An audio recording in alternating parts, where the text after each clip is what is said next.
यापूर्वी सुद्धा त्या दोघांमधला जो संवाद होता तुम्ही पाहिला असेल. पुण्यात पहाटे झालं, तुम्ही दिलेला आहे तसाच्या तसा करा ठरले, त्याचा कोणी इन्कार केला नाही. तुम्हाला सांगतो कोण मग? अमित शहा सांगतात की एकनाथ शिंदे दोघांमधलं बोलणं तुम्हाला नेमकं सांगतो कोण? माझं नाव संजय राऊत आहे.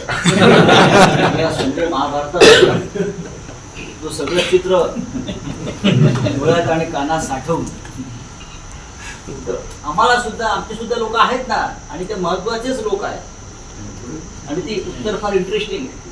तुम्ही ते ट्विट केलं 1 नंबर 2 नंबर 3 नंबर ट्विट केलंय काल 3 नंबर शिंदेना दिलाय. एक कार्टून आहे ना, लोक आपापल्या पद्धतीनं आपल्या भूमिका मांडत असतात. एका प्रकाराने भूमिका मांडली की माझ्या मनामध्ये बोला. तर अमित शहाने दिलेलं उत्तर आहे किंवा अमित शहाने जी त्यांची समजूत काढलेली आहे त्यांच्या पद्धतीनं, तर तुम्ही पत्रकार म्हणून ते माहिती घ्यायचा प्रयत्न करा. पण एक दिवस तुम्हाला भाजपच्या कोटातूनच समजेल. आणि चंद्रकांत खैरे यांच्यात वाद विकोपाला गेला असं वृत्तपत्रामध्ये लिहा. उद्या हे दोन्ही प्रमुख आमचे सहकारी नाशिकमध्ये उद्या पोहोचतात आणि माननीय उद्धव साहेब सुद्धा येतात. तिथेच ते कंप्लेंट करणार आहे चंद्रकांत खैरे. नाही, मला माहित नाही. काल मध्ये चंद्रकांत खैरेंची चर्चा झाली.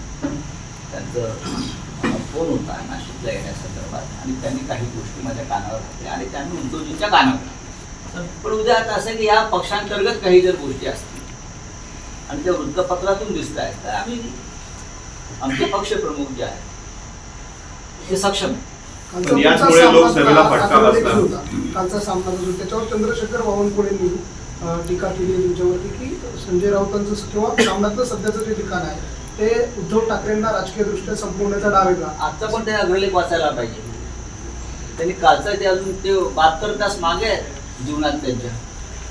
त्यांनी आजचा अग्रलेख वाचायला पाहिजे. खरं म्हणजे कालचा अग्रलेख तर महात्मा फुल्यांवरती होता, आपण पाहिला असेल. आता महात्मा फुल्यांविषयी बावनकुळ्यांना एवढी कीड का असावी डोक्यात?